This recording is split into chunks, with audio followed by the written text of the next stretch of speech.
안녕하십니까. 조영달 교수입니다.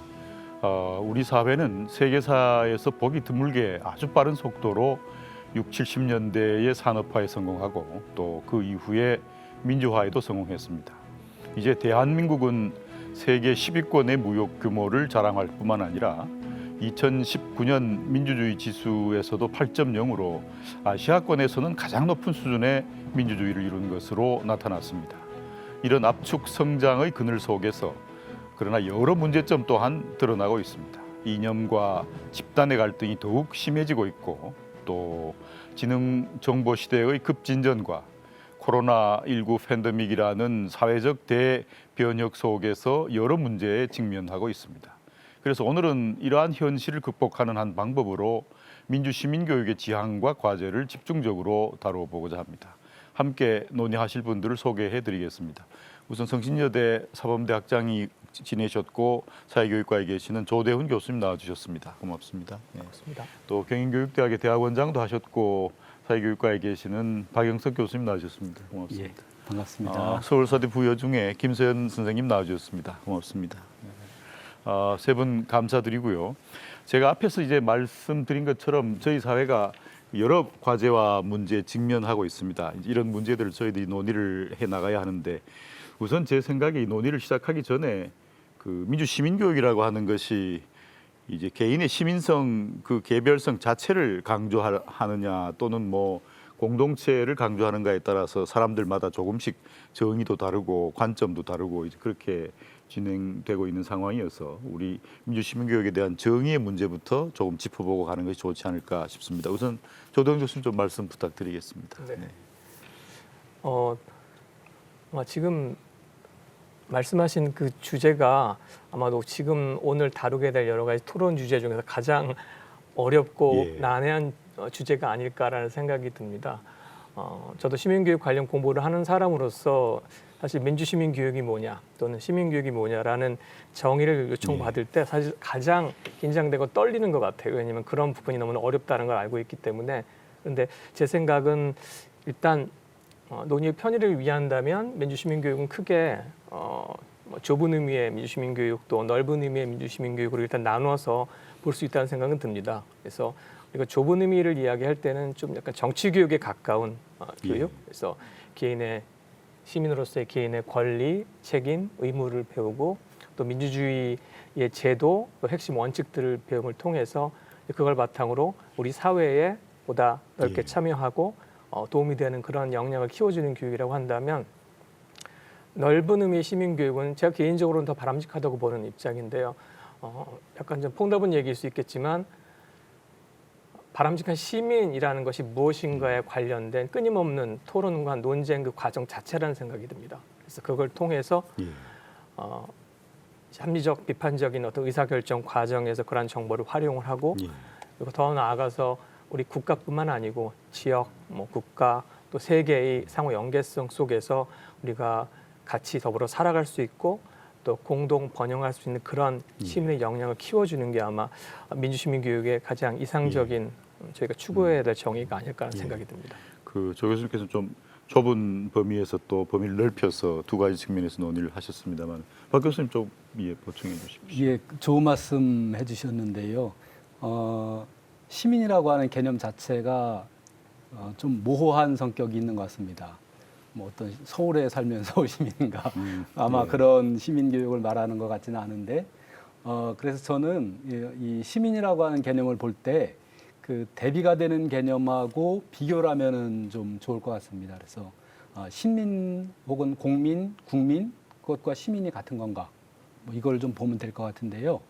일단 시민이라고 하면은 시민이 민주사회를 전제로 한다라고 하면은 시민은 뭐 전제적인 사회, 비민주적인 사회에 뭐 우리 그 일제시대 때 황국신민 뭐 이런 게 이해가 되겠죠.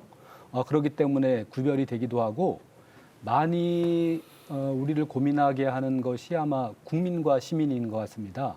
국민이면 당연히 국가의 어떤 주인이라고 말하기도 하고 하는데 그런 국민이라고 하는 것이 어떤 국가의 정체성이라든가 이런 점에 많이 결부가 되어 있다라고 하면은 시민이라고 하는 개념은 거기서 조금 더 그 넓게 나갈 수 있는 것 같아요. 아까 어떤 특별한 그 그 지정학적인 시라고 하는 개념을 떠나서 좀 보편적인 어떤 인간 이런 걸 지향하는 거기 때문에 그 부분을 좀 봤으면 좋겠고, 또 그동안 우리 사회과 교육이라든가 학교 교육에서 보면은 공민이라고 하는 말도 많이 써왔는데, 아마 이 공민이라고 하는 말도 주로 국민과 같은 그런 입장에서 있었기 때문에 우리가 특히 이 시민교육, 민주시민교육을 생각할 때는 뭐 시민이라고 하는 개념은 생각할 필요가 없겠지만은 이 시민이라고 하는 것과 국민 혹은 공민이라고 하는 것을 대비시켜서 생각한다라고 하면은 우리의 지향점이 어디인가를 좀 더 명확하게 알 수 있지 않을까 그렇게 생각합니다. 예, 비교를 통해서 우리가 개념에 대해서 분명한 이해를 할 수 있게 말씀을 해주신 것 같습니다. 우리 김 선생님 현장 입장에서 좀 말씀을 해주시죠. 네, 민주시민교육이라고 하는 게 사실 현장에서도 굉장히 중요한 화두로 몇 년째가 아니죠, 몇십 년째 계속 지속되어 오고 있는데요. 제가 느끼기로는 가장 강조하고 있는 것은 참여하는 시민을 길러내는 것 같습니다. 현재 서울시 교육청에서도 이제 교복 입은 시민이라는 캐치프레이즈로 여러 가지 제도를 이제 내려보내고 있고요. 사실 현장에서는 위에서뿐 아니라 아래서도 이런 민주적인 학교 문화를 만들려는 그런 움직임들이 사실 있는데요. 교육청에서는 이제 제도적으로 아까 말씀드렸던 것처럼 교복 입은 시민이라는 캐치프레이즈 하에 학교 규칙을 바꾸거나 새로 제정할 때 학생 대표를 반드시 참석시키도록 하는 것, 또 학생들의 의견 수렴을 50% 이상 웬만하면 반영해달라는 권고를 내려보내고 있고요. 또 각 단위 학교에서 가장 중요한 의결기구인 심의의결기구인 학교 운영위원회에도 학생 생활과 밀접하게 관련된 내용을 다룰 때에는 학생 대표를 참석시킬 것을 권고하고 있습니다.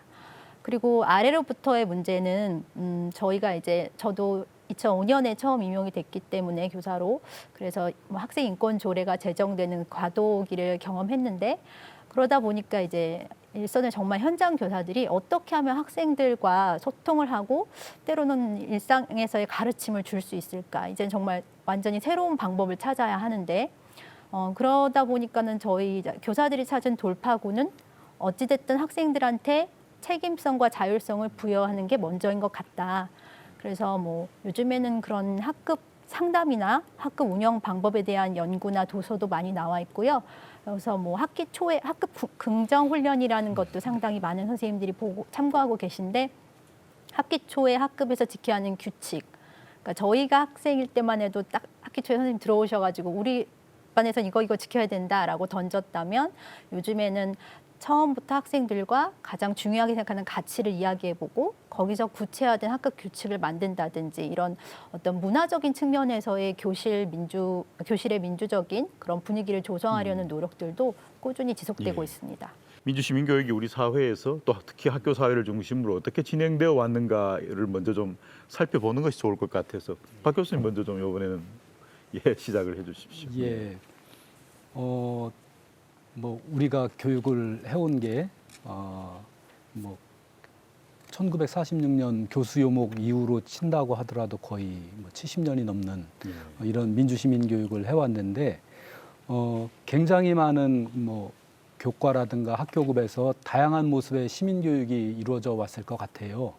그런데 제가 주목하는 거는 좀 단순하게 보자면은 그 민주화가 실제로 이루어졌는가 이루어지지 않았는가, 이게 많은 영향을 주는 것 같습니다. 실제적으로 민주화가 1980년대 후반에 이루어졌다라고 하는데, 1980년대 후반 민주화 이전에는 아까 제가 말씀드릴 때 시민과 국민의 차이를 좀 말씀드렸었는데, 아무래도 국민이라고 하는 것에 포커스를 둔 그런 교육이 이루어졌었어요.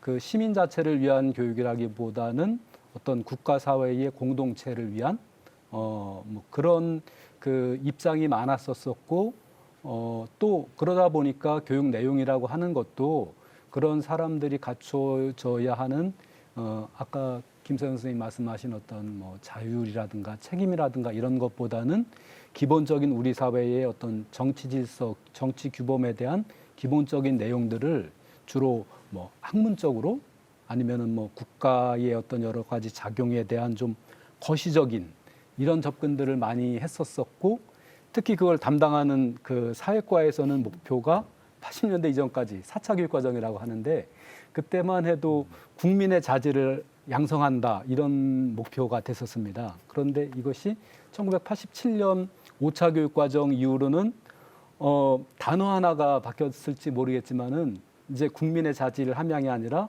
민주 시민의 자질 함양이라고 하는 시민으로 바뀌었어요. 이거는 저는 이제 큰 의미를 갖고 있다고 생각하는데 어떤 사회의 민주화뿐만 아니라 이런 민주시민 교육의 방향에서도 그 내용이 단지 어떤 국가의 어떤 법적 제도적 작용이 아니라 실제 사람들의 어떤 생활과 생활에서 나타나는 다양한 것에 대한 시민의 참여, 즉 생활. 아까 김 선생님 말씀하신 그런 학교에서 최근에 벌어지고 있는 어떤 학생들의 어떤 인권과 관련된 그 조례라든가 학생 자치 활동이라든가 또 시민단체의 다양한 혹은 시민의 참여 활동이 확산된 게 그 계기라고 생각을 해요. 그래서 아마 그게 우리나라 민주시민 교육의 큰 분수령이 되지 않았나 이렇게 생각을 합니다. 예, 좋은 말씀 고맙습니다. 김 선생님 학교 현장 상황에서 좀 말씀을 해주시면 고맙겠습니다. 예.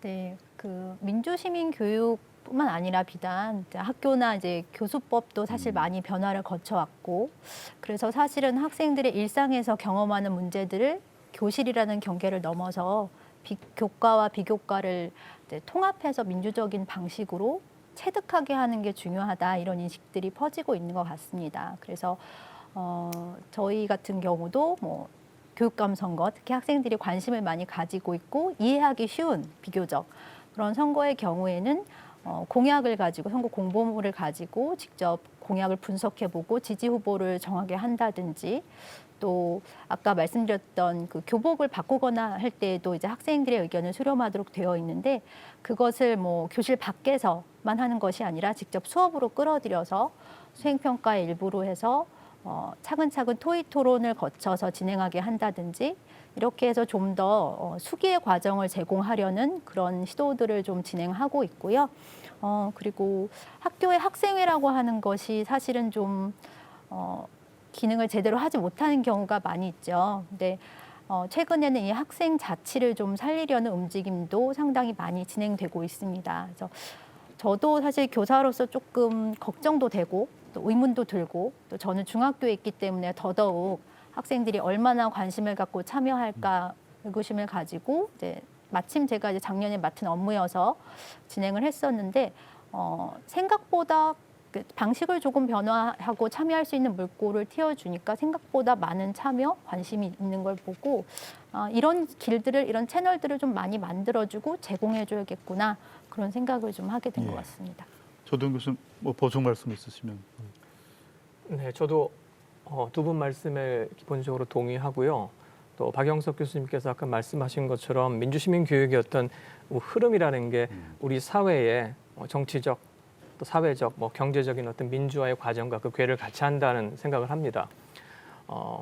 그런 면에서 본다면 일단 제 개인적으로는 이 민주시민 교육의 기본적인 어떤 온상 또는 토대가 될 수 있는 기틀이 마련된 시점이 5.3일 교육개혁이 아니었나 김영삼 정부 시절에. 그래서 그때부터 수요자 중심의 교육이라는 단어가 나오기 시작을 했고 또 자율적인 학교 공동체, 또 창의 교육, 인성 교육 이런 부분의 이야기들이 나오기 시작을 했습니다. 그래서 상당히 중요한 기틀이 마련된 시점이었지만 또 냉정하게 또 본다면 많은 변화가 있었음에도 불구하고 여전히 몇 가지 한계는 있다는 생각이 듭니다. 그래서 우선은 우리가 여러 가지 좋은 교육적인 담론을 교육 정책 안에서 발견할 수 있겠지만 여전히 냉정하게 평가해 본다면 그중에서 심자유주의적인 어떤 담론이라는 것이 강력하게 영향을 주고 있고 또 수월성, 또 학교 책무성, 또 경쟁성, 리더십 이런 부분들이 실제적으로는 중요한 목적이 되었다는 생각이 들고요.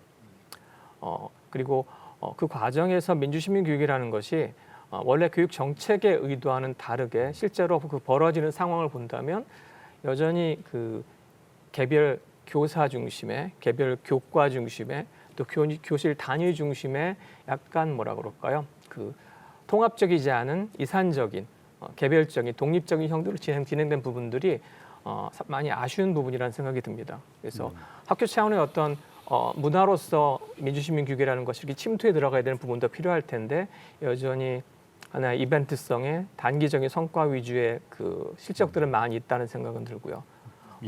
그런 부분들이 일단 극복돼야 되는 부분이 아닐까라는 생각이 듭니다. 이러한 상황에서 우리 이 민주시민교육이 어떻게 길을 열어가야 하는지 이게 참 이 부분의 논의를 좀 했으면 해서 우선 이번에는 좀 현장의 관점에서 김 선생님 먼저 말씀을 좀 해주시죠. 일단 학생들의 현황을 보면 사실 학생들은 물론 이제 학교급과 성별의 어떤 특성이 있겠지만 그다지 관심이 없죠. 아직은 정치에 대한 관심이 없고 그리고 SNS를 굉장히 많이 활용하긴 하지만 그게 성인들처럼 어떤 공적인 논의를 위한 장이 아니라 정말 아주 사적인 소통의 공간으로만 활용이 되고 있습니다. 그러면 이제 이 학생들이 언제부터 어떻게 성장해서 어느 순간 그 인터넷상에 존재하는 그런 장에서 성인들이 하는 그런 모습으로 변화해 가는가, 그 과정 중에 어느 순간에 학교가 개입을 해서 올바른 그 소통의 방식을 세화시켜 줄 수 있는가에 대한 고민을 좀 해봐야 될 것 같은데요. 일단은 좀 어려움이 있거나 부작용이 있더라도 조금 적극적으로 학교에서 어떤 방식이나 내용 등등을 좀 개선할 필요는 있을 것 같습니다. 그러니까 내용에 있어서도 좀 더 대립적인 문제를 다소 다룰 필요가 있다는 생각도 좀 듭니다. 그래서 좀 조심스러운데요. 왜냐하면 저도 항상 이런 걸 다루다 보면 좀 의도치 않은 결과, 오히려 안 하니만 못했다. 왜냐하면 학생들한테 이런 주제를 던졌을 때 또 이제 직접 조사해봐라, 직접 이야기해봐라. 대부분 이제 다른 사람의 목소리를 참고하게 되잖아요. 또 너무나 그런 면에서 능수능란하다 보니까 그러면 오히려 이 기존의 의견들을 되풀이하면서 어떻게 보면 사고가 오염되는 것이 아닌가 그런 걱정이 들 때도 상당히 많이 있습니다. 근데 그렇다고 이것을 포기하자니 그거는 좀 뭐랄까요, 좀 책임을 좀 유기한다라는 생각도 들고 학교가 그것을 다루든 다루지 않든 언젠가는 아이들은 그걸 접하게 될 테니까 일단 학교가 좀 적극적으로 재구성을 해서 현안이나 어떤 논쟁적인 부분을 접근하는 방식은 훈련을 시킬 필요가 있다라고 생각을 하고요. 방식에 있어서도 기존의 주입 등등이 아니라 학생들에게 자율적인 토의 토론을 하긴 해야겠지만 굉장히 세심한 설계가 필요할 거라는 생각은 좀 듭니다.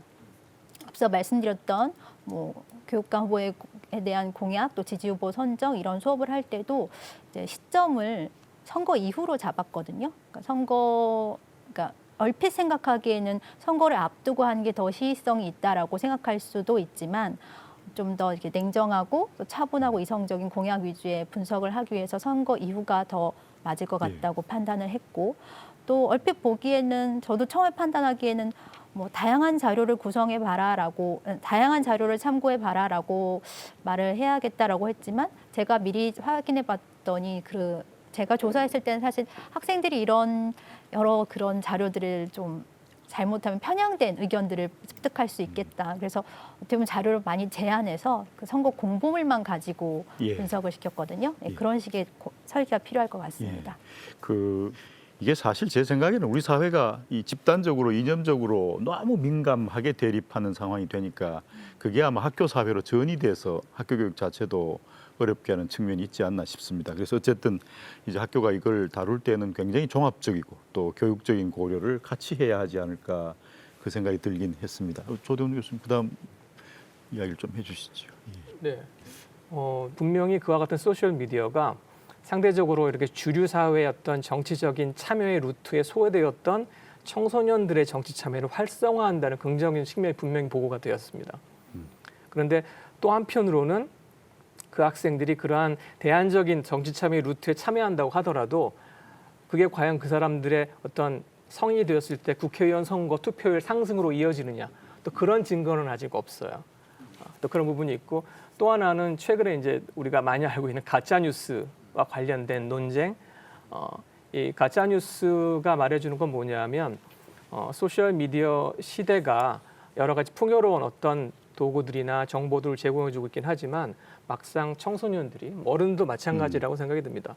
청소년들이 그러한 정보들을 과연 객관적으로 합리적으로 활용하고 있느냐는 측면에서 봤을 때는 전혀 그렇지 않다는 결과들이 있어요. 그러니까 이제 그 부분은 여러 가지 생각들을 하게 만드는데 우선 뭐 가짜 뉴스라고 하더라도 가짜 뉴스의 유형이 무엇이냐 아주 다양한 류의 가짜 뉴스의 유형이 있다고 하고 또 그 중에 어떤 가짜 뉴스에 학생들이 많이 이제 끌리느냐 그럼 그 가짜 뉴스가 어떤 식으로 학생들 사이에 돌아다니고 있고 실제로 그 사람들의 어떤 사회적인 현상, 정치적 현상에 대한 해석이 있어서 과연 어떻게 영향을 주느냐에 관한 부분들이 이제 막 연구가 이루어지고 있는데 사실상 국내에서는 그와 같은 연구 결과를 찾아보기가 좀 약간 어려워서 상당히 중요한 정보의 공백이 있다는 생각이 들고요. 그래서 아마 학교에서도 이제 이런 측면에서 미디어 리터러시 교육이라는 부분이 특히 이제 디지털 미디어 리터러시의 중요성이 최근에 강조되고 있는 것이 아닌가라는 생각이 듭니다. 특별히 이 지능정보사회 SNS와 관련해서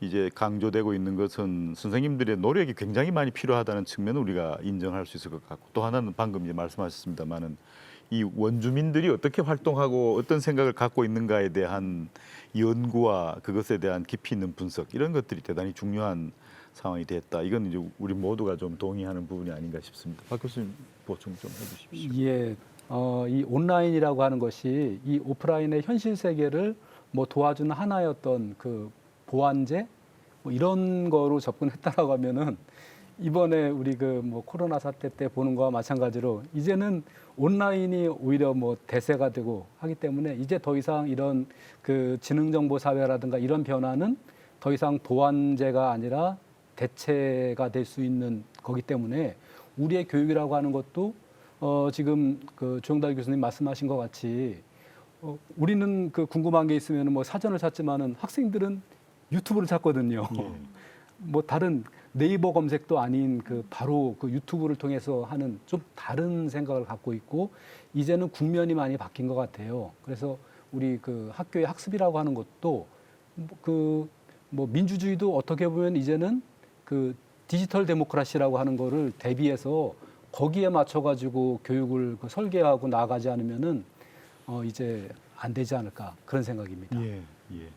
이게 이제 전부 다 만남에서부터 이 뭐라 그러나 이거 언택트라 그러나요? 그 단절이 돼 버리는 상황이 돼서 이제 그러니까 어쩔 수 없이 이제 원격으로 또는 뭐 블렌딩 하고 이렇게 하는 상황이라서 이런 상황에서 민주시민 교육은 과연 이제 어떻게 이루어질 것인가? 또 앞으로 또 어떤 분들은 이런 재난의 시대가 일시적이 아니라 어쩌면은 상시적일지도 모른다고 예측하는 분들도 있어서 한 번쯤 저희들이 이 생각을 깊이 좀 할 필요가 있다고 생각이 들었습니다. 그래서 먼저 박영수 교수님 이번에 말씀을 좀 먼저 해주시죠. 조금 그 작고 가벼운 얘기부터 조금 더 무거운 얘기로 하고 싶은데요. 아마 지금 그 선생님들도 마찬가지고 교수님들도 마찬가지고 그 내가 하고 있는 이 수업이 바로 학생들만이 아니라 이제 바로 이게 녹화가 되고 그 또 뭐 학부모님도 볼 수 있고 다른 사람이 볼 수 있고 이게 이제 완전히 공개가 되는 거죠. 그러니까 우리가 수업을 하고 하는 과정에서 교실이라고 하는 상황에서의 어떤 그 작은 여러 가지 어떤 상호작용이라든가 권력 관계라든가 이런 것들이 완전히 바뀐 것들.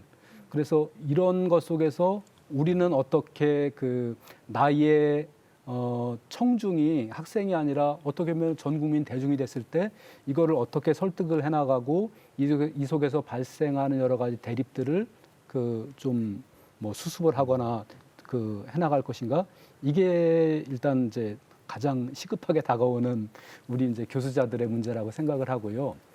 또 하나는 조금 더 저는 깊은 생각을 해봤는데 이 팬데믹 사태가 벌어지면서 저는 이제 전문가와 시민이라고 하는 걸 생각을 해봤습니다. 우리가 지금 뭐 민주시민교육에서 가르치자고 하는 게 시민이라고 하면은 그럼 이 시대의 시민에게는 이제 무엇을 가르쳐야 되는 건데 이번에 그 팬데믹 사태 때 그 뭐 방역 전문가들 그분들이 말씀하시는 건 뭐냐면은 가장 효과적인 방안은 차단해야 된다, 막아야 된다. 뭐 2단계가 아니라 3단계로 올려야 된다. 그런 말씀들 하세요. 그런데 다 알다시피 그것만으로 해결될 수 있는 게 아니거든요. 사람들은 그 일시가 아니라고 하면은 삶을 살아가야 되는 거고 경제 활동이라고 하는 것도 해야 되는 거고, 즉 전문가가 진단하고 있는 것이 그 전문성의 영역이라고 하는 것이 더 이상 확장적으로 확대가 될 수 없다. 그리고 그런 판단을 누구에게 맡기냐면은 결국 그 시민이라든가 국민들의 생각이 어떤가에 따라서 이게 변해가고 있거든요.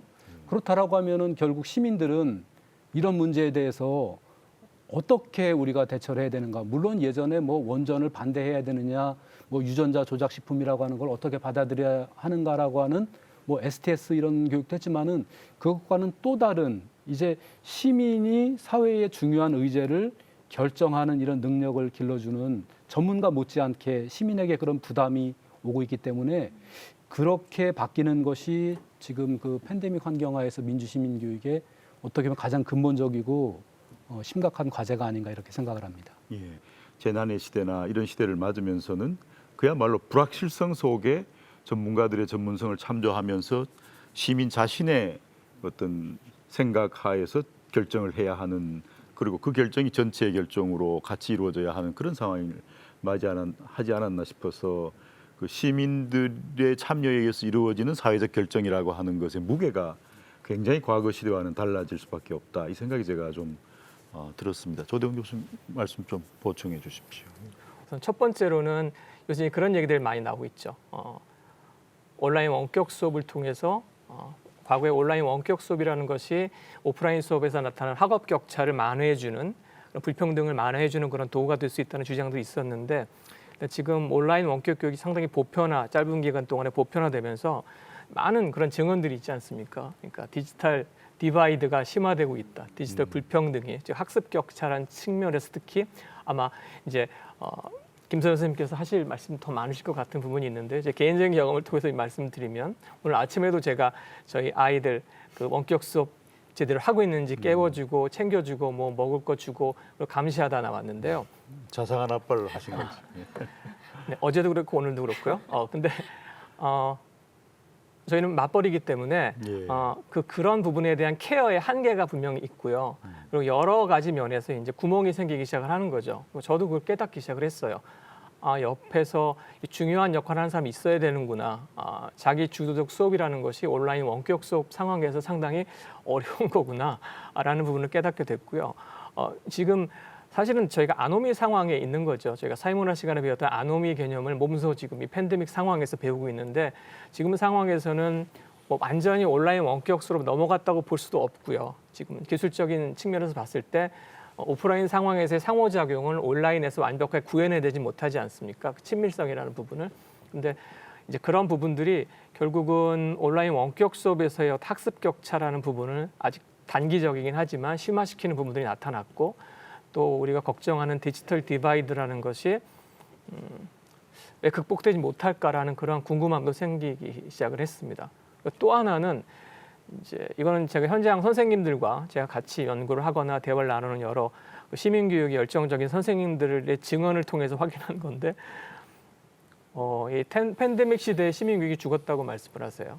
그러니까 왜 죽었냐 하면 사실 상당한 부분이 현장과의 어떤 접촉과 또 비교과 활동이라는 걸 통해서 이제 구현되는 측면이 있는데, 이번 1학기도 그렇고 2학기도 그렇고 그런 부분들이 사실상 거의 불가능해졌습니다. 그래서 모든 것들이 이제 온라인 형태로 진행이 되는데, 결국은 과연 이것이 계속 지속이 될 때 우리가 온라인 원격 수업을 통해서 과연 이 민주시민 교육이라는 걸 어떤 식으로 추진할 수 있을까에 관한 그런 논의가 이제 막 시작이 됐고, 저도 거기에 대한 답을 가지고 있지 않고 상당히 난감한 지금 어려운 상황에 놓여 있는 게 아닌가. 그래서 이런 부분에 대한 고민이 지금 특히 현장에서 많이 진행되고 있는 것 같습니다. 예.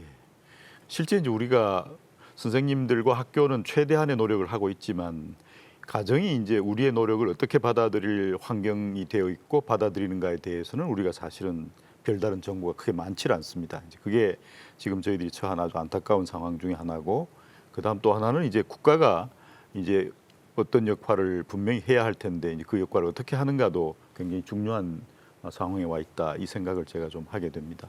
우리 현장의 입장에서 김 선생님 좀 말씀해 주십시오. 네, 예. 정말 코로나로 인해서 저희가 맞이하게 된 언택트 상황은 정말 학교가 지금 현재 맞이하고 있는, 직면하고 있는 도전인 것 같습니다.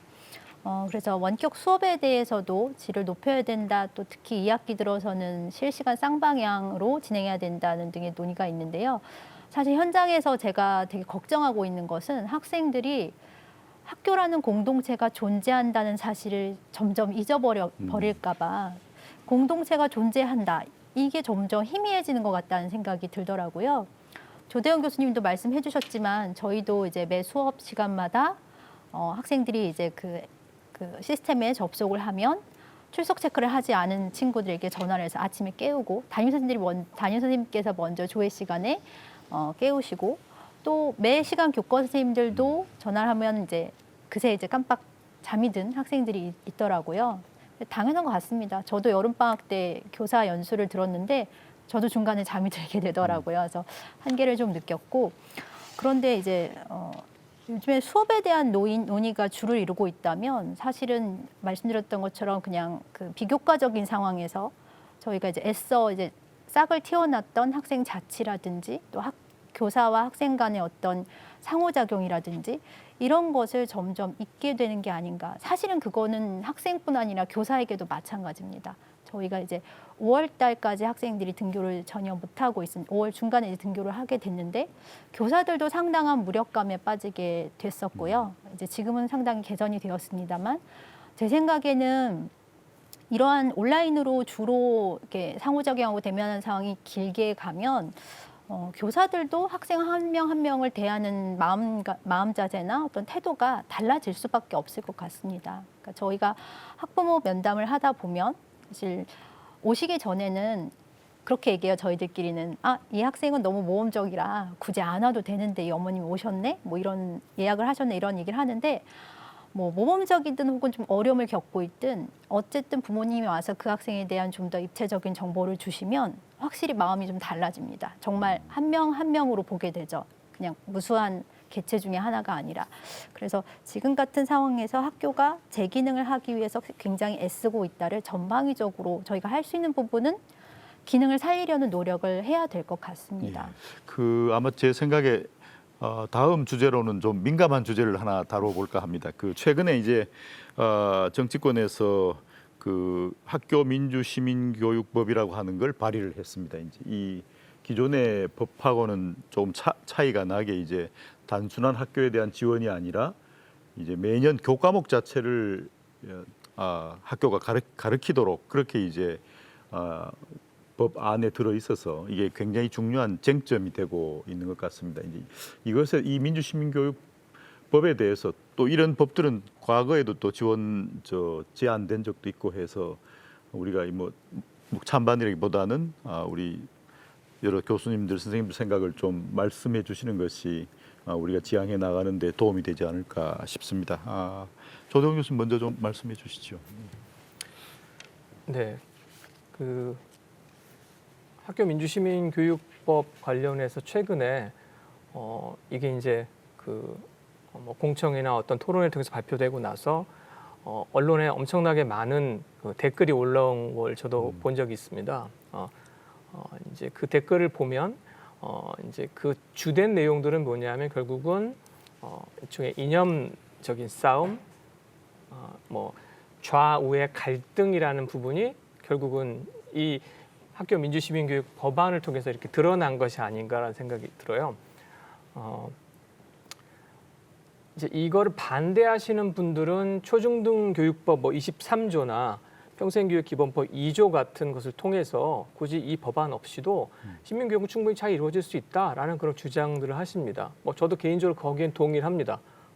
근데 이제 이걸 필요하다고 보는 사람들 입장에서는 확실하게 학교 안에서 민주시민교육이 안정적으로 마치 우리가 그 학교 정규교육과정 안에 창의적 체험활동이라는 그 과목을 만든 것처럼 안정적으로 시간을 확보하고 거기서 뭐 여기저기 시간을 끌어내 가지고 단기적으로 또 이렇게 시간을 꾸어 가지고 하는 그런 것이 아니고 안정적으로 정규 교육과정 안에서 시민교육과 관련된 다양한 주제를 학습을 하고 그와 관련된 활동을 하는 것이 일종의 보편교육적인 차원에서 더 바람직하다라는 그런 주장들을 하시는 분들도 있고요. 저는 개인적으로는 뭐 약간 민감한 얘기가 될 수 있긴 하겠지만 개인적으로 이런 법안이 있는 부분에 대해서는 개인적으로는 찬성을 합니다. 이런 법안이 있으면 아무래도 좀 더 시민교육을 하는 사람 입장에서 아무래도 이런 부분이 훨씬 더 안정적으로 이루어질 수 있다는 그런 장점이 있기 때문에 그러면 찬성을 하는데 근데 이제 사실 중요한 논쟁의 대상이 되는 부분은 이제 그 법안 자체 기본적인 어떤 방향성이 아니고요. 거기에 작은 하나의 문구, 그러니까 민주시민교육이라는 뭐 교과가 새로 생긴다, 과목이 생긴다는 부분에 대해서 상당히 많은 이제 논쟁들이 있는 것 같아요.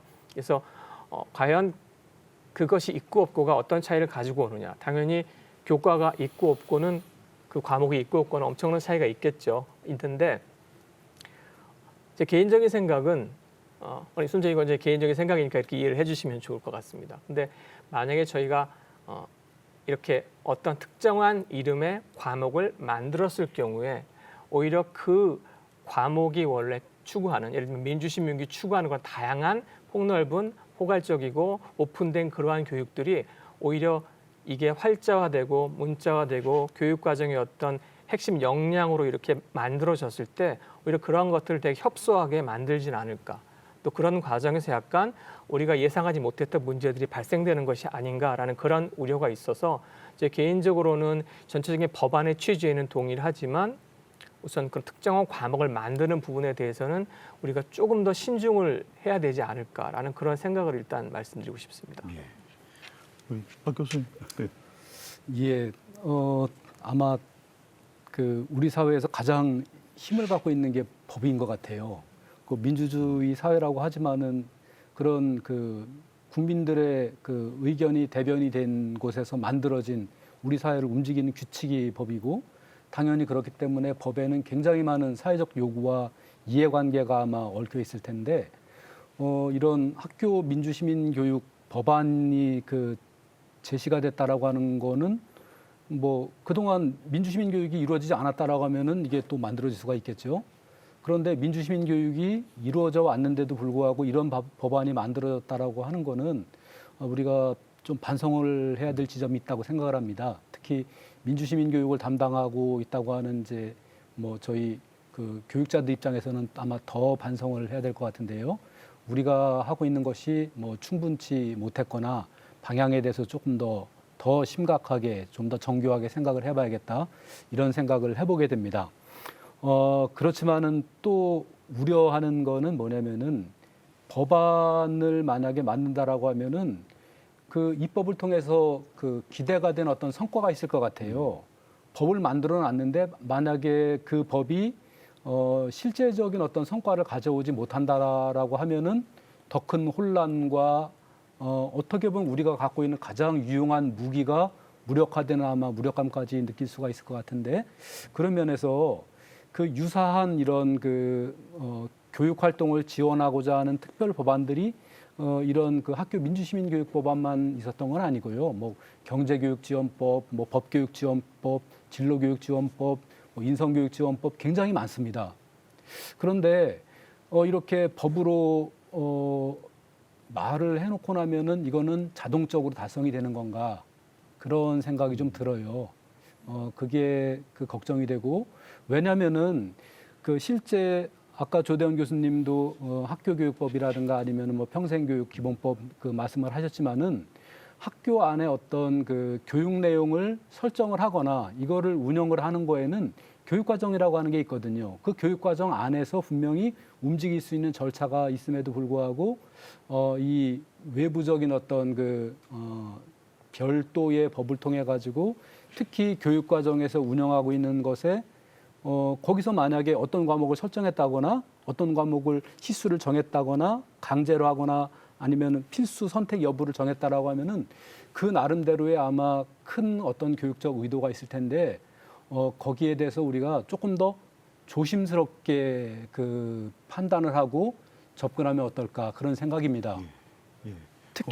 특히 걱정이 되는 건 제가 이 법안을 그래서 한번 뽑아봤습니다. 뽑아봤는데 그 내용을 한번 봤어요. 내용을 봤더니 지금 현재 그 사회과에서 많이 이루어지고 있는 어떤 정치 교육이라든가 정치 참여 교육의 상당 부분이 여기에 포함이 되어 있는데 그렇다라고 하면 이게 지금 현재의 사회과 교육과 중복이 되는 측면은 어떻게 할 거냐. 만약에 문제가 있다라고 하면 그러면은 지금 사회과 교육을 개선해 하는 것이 맞는 거냐, 아니면은 별도의 법으로 그럼 사회과를 그 대체하는 건지. 아마 물론 지금 현재 계속 그 뭐 논의 중에 있겠지만은 조금 더 우리가 좀 깊이 있는 생각을 가지고 그 접근하면은 좋지 않을까 생각합니다. 예, 감사합니다. 우리 김 선생님. 저는 사회과 교사잖아요.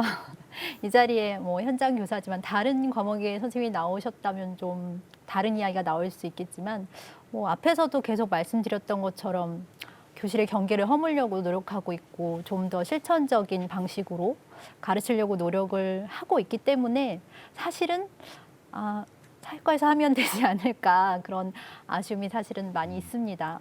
우리가 해도 할 수 있을 것 같은데 또 그 방향으로 계속 발전시켜 오고 있는데 그런 생각이 어쩔 수 없이 사실은 들고요. 근데 다만 이렇게 왜 이러한 어떤 발상이 들었는지에 대해서 나름 어떤 긍정적인 측면을 짐작해 볼 수 있는 부분이 있는데요. 학교에 이제 범교과 학습이라고 있습니다. 이렇게 별도의 교과목까지 개설하는 정도는 아니지만 뭐 안전교육이라든지 뭐 성희롱, 성폭력 뭐 예방교육이라든지 뭐 인성교육, 인권교육 그래서 매 학기 혹은 매년 몇 시간 이상씩을 이수하도록 되어 있는데요. 사실 그게 진행이 모든 학교가 다 잘 되는 것은 아니에요. 그래서 보면 좀 학생들이 학기 말에 시험이 끝난 후에 졸면서 듣기도 하고 제대로 알고 있나? 뭐 효과가 있나 싶긴 한데 확실히 학생들이 좀 다르더라고요. 매년 반복해서 교육을 하다 보니까 이 친구들은 정말 이런 문제에 대해서 우리와는 좀 다른 새로운 세대구나 라는 느낌을 줄 때가 많이 있습니다. 인권 의식이라든지 또 성적인 문제에 대한 의식이라든지 그래서 아마 그런 취지에서 뭔가를 더 강화하고 민주시민 교육을 강화하고 강조하려는 어떤 액션의 하나로 나오지 않았나라는 생각도 들기는 합니다. 예, 고맙습니다. 그 제 생각에 뭐 세 분 말씀을 듣다 보니까 이게 저희들이 모두에도 말씀드렸듯이 민주시민교육이라고 하는 것이 이제 사회과나 윤리과나 이런 교과들이 핵심이 돼서 이제 기존에 이루어지고 왔던 것이어서 그래서 사실은 이제 교육 과정 내에서 어떻게 자리 잡게 하는 것이 정상적이고 더욱더 활성화 길을 열 수 있을 것인가 그 부분에 대한 충분한 논의가 이루어지지 않았다는 것을 제가 느끼게 됩니다. 두 번째는 또 아까 실제 효과성 말씀하셨지만 이런 법안의 실제가 어떤 방식으로 학교 사회에 투영되고 흘러갈 것인지에 대한 검토도 깊이 있게 이루어지지 않았구나 하는 생각을 하게 됐고요. 또 하나는 이제 그 지금까지 쭉 해온 일들과 관련해서 어떤 역할을 보충하고 무엇을 더 지향해야 할 것인가에 대한 그 부분도 검토가 덜 되지 않았나 싶어서 이제 전체적으로 세 분의 말씀을 요약하면 이게 절차와 수기의 과정에서 상당한 미흡성을 지니고 있다. 이렇게 이제 아마 제가 요약을 할 수 있을 것 같습니다. 제 생각에 산업화와 민주화의 압축 달성과 또 기능정보사회로의 급진전 그리고 코로나19 팬데믹이라는 초유의 상황 속에서 이 우리나라는 민주주의와 일상에서 위험과 불확실성의 고통을 겪고 있습니다. 이를 극복하기 위해서 우리는 과거와는 크게 다른 담대한 변화와 올바름을 추구하는 바른 교육이 아주 필요한 시점이라고 생각합니다. 바른 인성을 지닌 시민들이 다양하게 자신의 행복을 추구하는 민주사회의 밑바탕에 민주시민교육이 있습니다. 오늘 우리의 논의가 이러한 한국의 민주주의가 공존과 화평으로 성장해 나가는 데 일조했으면 하는 간절한 바람을 가져봅니다. 지금까지 함께 시청해 주신 여러분께 깊이 감사드립니다. 고맙습니다.